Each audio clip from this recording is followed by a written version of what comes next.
Hola, muy buenas tardes. Aquí estamos para hacer otro de frente. Semana pasada presentamos a Punju. Hoy vamos a presentar a Diunju. Para eso tenemos la visita y le agradecemos el tiempo de visitarnos a quien es hoy su secretario general, el licenciado Daniel Roisenbild. A ver si lo dije bien, Daniel. Sí, así es, más o menos bien. Más o menos. Complicado. De la LT por ahí como que Roisenbild, sí. no estamos muy No está, familiarizados en el así idioma es, nuestro, en el castellano, y no se puede castellanizar. así es. Muchas gracias por acompañarnos, No, Daniel. por favor, gracias por la invitación. La verdad que es un placer y un gusto estar acá contigo y poder, bueno, contar un poco cómo es la situación que estamos atravesando en el ámbito de la Universidad Nacional de Jujuy y todas las universidades del país. Cuéntele a la gente qué es Adiunju. Bueno, ADIUNJU es la Asociación de Docentes e Investigadores de la Universidad Nacional de Jujuy. Ajá. Es un gremio que ya tiene más de 35 años de existencia, es el gremio más antiguo de la universidad, en donde nuclea unos 700 docentes e investigadores de la universidad y, bueno, desarrolla actividades gremiales vinculadas a los derechos, la defensa de los derechos de los docentes, ¿no? Considerando que hoy, en la situación en la que estamos, y viendo, ¿no?, cómo las políticas económicas se despliegan, actualmente entiendo que los gremios son como el último bastión de resistencia, ¿no?, para tratar de que, bueno, esas diversas políticas que se están implementando no lleguen a destino. 700 son los profesionales dedicados a la educación y a la investigación, ¿o ese es el número de afiliados que tiene? Ese es el número de afiliados. Ajá. En la universidad hay unos 2000 docentes e investigadores en toda la universidad, en los distintos ámbitos, las distintas unidades académicas, y en el ámbito del gremio de UNJU tenemos unos 700 afiliados. Bien. Y ahora vienen por los sindicatos. Ahora vienen por los sindicatos, básicamente están viniendo por las universidades, que es lo más peligroso de lo que Sí. estamos atravesando en esta política del gobierno de Javier Milei, que desde que asumió, bueno, primero hizo una gran devaluación y a partir de ese momento que hubo una diferencia sustancial en cuanto a los salarios que se estaban otorgando versus el salto de la inflación, bueno, se vino separando cada vez más, mes a mes, la inflación de los salarios. Y en un contexto en donde no se desarrollan paritarias. Las paritarias son los ámbitos constitucionales y reglamentarios, legales y legítimos para discutir, digamos, los salarios. Y en este sentido no hay, digamos, ningún ámbito de negociación de paritarias cuando tenemos las paritarias totalmente clausuradas. Durante este tiempo, el atraso que se vino dando entre el aumento de la inflación y lo que nos aumentaban a los trabajadores docentes de las universidades llegó a un 43%. Esto significa que el poder adquisitivo de todos los docentes se redujo a la mitad.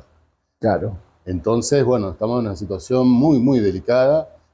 Los números para la Universidad Nacional de Jujuy nos muestran que el 71% de los docentes cobran salarios que están por debajo del nivel de pobreza, el 45% por debajo de la línea de indigencia, y esto hace a que los docentes requieran y buscar, para llegar a fin de mes, buscar otras soluciones alternativas, laborales, que les permitan, bueno, llegar a atender, a asistir a sus familias con lo esencial, que es la alimentación hasta fin de mes, ¿no? Esto por canasta básica. Esta situación no solamente afecta a los docentes, hay muchos docentes que tienen que dar clase en las sedes del interior. Recordemos que la universidad en estos últimos años vino teniendo una política de territorio, digamos, del Jujuy profundo, ¿no?, en donde la universidad está llegando a ciertas zonas del interior que antes no llegaba, pero esto también exige un esfuerzo, no solo para la universidad, sino para los docentes que tienen que trasladarse a estas zonas. Entonces hay muchas ocasiones, o muchos de nuestros docentes, digamos, ponen todo su salario y en algunos casos no les alcanza simplemente para cubrir los gastos de traslado. Entonces, ni hablemos que están... O sea, si yo soy docente de la universidad, supongamos, y voy a la extensión Humahuaca, la universidad no cubre los viáticos de No traslado, de almuerzo, y qué sé yo, por las No, dudas, ¿no? no, eso es a cargo del docente, Ajá. los gastos de traslado. Y esos gastos, bueno, son muy onerosos, no solamente para los docentes, ¿no? Nosotros tenemos alumnos, estudiantes que vienen de Abrapampa a Humahuaca Sí, o sí, sí, tienen que sí, viajar sí. y necesitan gestionar el BEU, porque también un pasaje por día, que son 15.000 pesos el tramo, representan 30.000 pesos por día solamente para poder asistir a la Sí. universidad, sin contar ni siquiera los gastos que tengan No, no, no, vinculados no, o no, relacionados. no. Con lo cual, en la situación que estamos viviendo de ajuste de motosierra, más que motosierra, es una topadora, porque el gobierno desfinancia las instituciones de forma entera, con lo cual hace que no sea fácil poder desarrollar una actividad de docencia de calidad, y que, bueno, esta calidad se refleje en las carreras, ¿no? La universidad se resiente porque también tiene que restringir ciertas actividades. Actividades de extensión, de investigación. Hoy vivimos en un país en donde no hay fondos para investigación. Entonces, bueno, en todas las unidades, laboratorios y centros de investigación a lo largo y ancho de nuestro país, los investigadores también están emigrando a otros países en donde les ofrecen salarios por lo menos el triple de lo que se paga en la Argentina, esto es en Chile, en Brasil, o si hablamos en Estados Unidos, un salario que puede ser 10 veces más de lo que se paga en Argentina. Son recursos altamente calificados, en donde el país, el Estado, invirtió durante muchísimos años tiempo y Sí, recursos sí, claro. para formar estos cuadros que, bueno, en estos cimbronazos de definiciones, en donde tener un país que no tenga instituciones eh, académicas como son las universidades nacionales, que no tenga instituciones de investigación, nos plantea un horizonte de desarrollo muy difuso en donde pasamos a ser un país absolutamente dependiente de decisiones externas, de tecnología externa y de conocimientos que vengan de afuera, con una universidad aplastada, en donde hoy los docentes están renunciando porque requieren a veces acceder a otros trabajos y tienen incompatibilidades, con lo cual, bueno, estamos sufriendo la erosión de lo que es el sistema universitario de educación y de investigación. Esto no solo pasa en la provincia de Jujuy, sino pasa en cada una de las provincias en nuestro país. Entonces ya no se da ni siquiera la migración interna, es decir, dejo Jujuy y me voy a trabajar, qué sé yo, en Córdoba o en Mendoza o en alguna otra provincia, como hay otras profesiones, algunos profesionales que lo hacen porque están un poquito mejor. En Se este da, caso estamos en una chatura se igual, da, semejante. digamos, en el ámbito de las universidades nacionales es todo lo mismo. Claro, Hay claro. recortes de gastos, ajustes, hay un montón de convenios y contratos que no se renuevan, pero la migración lo que vemos es que pueden pasar docentes de universidades públicas a universidades privadas, eso sí, Ajá. dentro de la provincia o en otras provincias. Y lo que sí también ocurre mucho, más desde el punto de vista de investigación, son los investigadores que son llamados a otros países, Claro, sí, porque eso son es, recursos humanos sí, altamente formados, de primer de nivel. Los calidad argentinos, realmente. en todo el mundo, los argentinos son reconocidos por la calidad en su formación, la solidez, y eso hace a que, bueno, hay programas en Europa, por ejemplo, el programa Marco de la Unión Europea, que tiene puntos específicos para promover la incorporación de Ajá, profesionales investigadores formados, porque, bueno, son recursos más económicos, no tuvo que formarlos, no tuvo que claro, invertir claro. y simplemente los trae a trabajar. Y para el argentino, para el investigador que vivió toda su vida formándose y, bueno, ante esta situación de no llegar a fin de mes, de tener un salario, a ser pobre por el gobierno, bueno, es muy contrario, ¿no?, a lo que se declama, la libertad y la libertad económica, pero regulan absolutamente lo que es el salario y condicionan la libertad al restringir los ingresos de los trabajadores. Un trabajador cuyo trabajo es denostado al 50% de su valor es una forma de degradación. Al día de hoy, desde que asumió Milei, el gobierno reconoce una deuda del 40%, el 40, casi 9%, al mes de julio, y esto se refleja en una deuda de 6 salarios completos. O sea, es como que Ajá. desde que asumió Milei no nos pagaron 6 salarios. Y bueno, estas cuestiones de no llegar a fin de mes, muchos docentes también alquilan, se ven Sí, obligados a sí. tener que dejar su alquiler para irse a lugares en donde sean más económicos alquilar.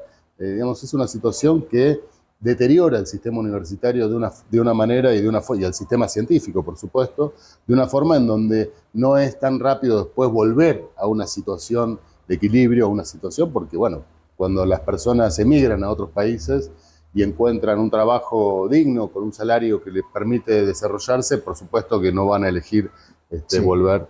Así que es muy difícil reconstruir todo ese tejido que tiene que ver con el desarrollo, ¿no? La universidad es una herramienta para el ascenso social y ha sido demostrada, y esto es un derecho fundamental, es un derecho que está en la Constitución y es algo que tiene que implementarse. En este caso nosotros durante este año y el año pasado venimos trabajando fuertemente desde el punto de vista legal con las cámaras de diputados y senadores, en donde se aprobó la ley de financiamiento Sí. universitario.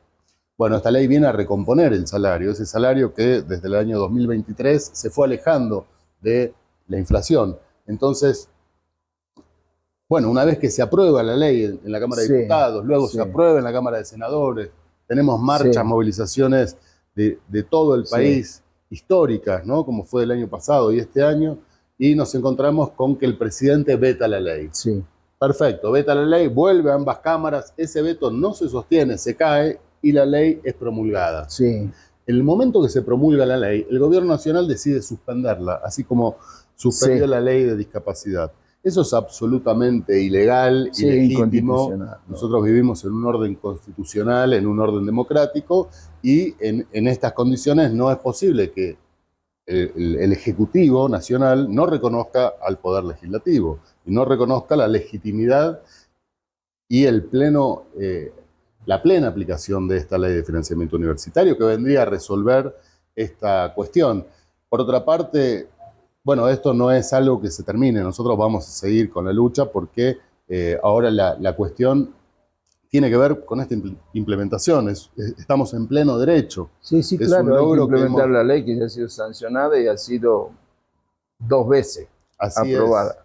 Así es. Ahora, Entonces hay Daniel, medidas judiciales que estamos iniciando en ese sentido desde el ámbito de las federaciones y bueno, esperamos que por esa vía veamos si el Poder Ejecutivo es independiente del Poder Judicial y desde el Poder Judicial se puede poner en el marco de los derechos constitucionales y fundamentales el desarrollo de nuestro país. O sea, no es solamente el sistema universitario, la educación, también pasa con la salud, también pasa con la tercera edad, también pasa con la discapacidad. Con el Garrahan vimos, pero el Garrahan, como es tan pequeño, bueno, era prácticamente sí, inexistente el impacto que le hace en el presupuesto nacional, ¿no? Con lo cual eso lo han resuelto. pero ahora están trabajando sobre el presupuesto 2026. Lo que indica ahí o se está proponiendo para el desenvolvimiento de la actividad de la Universidad Nacional. Eh, ¿Cómo lo ven ustedes? ¿Viene a recomponer o quedamos igual? No, no, es un desastre. No viene a recomponer absolutamente nada, ni quedamos igual, vamos peor de lo Ajá, de lo que estamos. sí, Vamos peor porque lo que se propone es tener el 50% de lo que la universidad requiere para funcionar, el sistema universitario. Estamos hablando pago de salarios docentes, no docentes y funcionamiento de la universidad. todo en el mismo paquete. Todo ese paquete está previsto en el presupuesto 2026, financiar la mitad de lo que requiere para que funcione. La mitad. No tengo los números aproximados, son 7.000 millones lo que se requiere para que funcione y el gobierno está poniendo 3.500 millones, o sea, la mitad. Cosa que nos da una perspectiva de que la política de gobierno sigue siendo hacia la baja, sigue siendo la destrucción, al desgaste de los trabajadores Sí, sí, claro. y el no cumplimiento del pleno derecho, como exige, digamos, un gobierno en democracia que esperamos que estamos transitando. Y que siga. Y que siga, por supuesto. La democracia, digo, ¿no? Que siga la democracia, bueno, con estas iniciativas que tiene el gobierno a veces nos hace dudar, ¿no? Si estamos en democracia, porque cualquier ley, cuando es promulgada, esa se tiene que implementar. Y el hecho de decidir por sobre otros órganos, por sobre otros sistemas, lo hace absolutamente ilegítimo. ¿Cuáles son las medidas a seguir? del tema judicial ya hablamos. Ahora, ¿hay alguna otra medida, algún Sí. paros, alguna cosa por el estilo? Bueno, nosotros en el ámbito de la Federación de Conado Histórica nos hemos reunido el 30 de octubre en donde se definió la medida de paro de 72 horas, que fue la semana pasada, y una consulta, una gran consulta a toda la docencia universitaria respecto de cuáles son los próximos pasos en vistas a la culminación de este año. Se hizo la consulta en cada gremio, en cada universidad, se hicieron reuniones, tuvimos la semana pasada una asamblea de Adiunju, después tuvimos una reunión interclaustros, en donde se discutieron todos estos temas y se definió una posición que en el día de hoy a la mañana estuvimos en un plenario de secretarios generales en Conado Histórica, en donde se discutió y se debatió cuáles van a ser estas próximas medidas. En primer lugar, la medida del día de mañana, miércoles 19 de noviembre, adherirnos y acompañar el paro de FATUM, que es el paro no docentes que realizan todas las universidades. Vamos a hacer un paro de 24 horas sin asistencia a los lugares de trabajo para el miércoles 19. Y también la semana próxima vamos a tener, a ver, no me quiero equivocar con el día, del 1 al 6 de diciembre, o sea, la primera semana de diciembre vamos a tener un paro de una semana. Ajá. En todas las universidades nacionales, este es el paro, digamos, en el marco de la CONADU histórica. Estas son las dos primeras medidas, o las dos medidas que tenemos planteadas para lo que es el cierre del ciclo 2025. Y bueno, ya vamos a estar también viendo y discutiendo cómo va a ser si se inicia el ciclo 2026 y bueno, cuáles serán el plan de lucha y el marco en qué medidas vamos a estar trabajando y desarrollando las actividades en unidad con el resto de las federaciones, el Consejo Interuniversitario de Rectores y también en unidad hacia adentro, en la comunidad universitaria, bueno, tratando de que tengamos más fuerza en conjunto con los no docentes, con los docentes y también con los estudiantes, que son, en definitiva, quienes también forman parte de la comunidad y que también viven, conviven y son afectados por estas políticas que desarrolla el gobierno, ¿no? En nuestra universidad, como en todas las universidades, las estadísticas nos muestran que el 40% del decil más pobre de la población asiste a las universidades. Claro. Y participa en las universidades. En el caso de que las universidades sean privatizadas, ese porcentaje no va a ser muy difícil que pueda llegar a tener posibilidad de ingresar a una universidad con los precios que el sistema de educación privada tiene, ¿no? Entonces, bueno, estas son cosas que impactan fuertemente a nuestro país, a nuestra población y a nuestras posibilidades de desarrollo como Estado y como nación. Daniel, muchísimas gracias por habernos mostrado la realidad de la universidad y estamos acá. Cualquier cosa que necesiten comunicar, estamos para eso. Buenísimo. Bueno, el agradecido soy yo, así que muchísimas gracias por esta invitación y bueno, por formar parte también aquí de tu programa. Así que gracias. Bueno, ahí está. Hoy le hemos presentado a Adiunju con su secretario general, Daniel Rosenblit, conociendo un poco cómo está la universidad a nivel Jujuy y nacional. Dios mediante, nos reencontraremos para hacer otro de frente.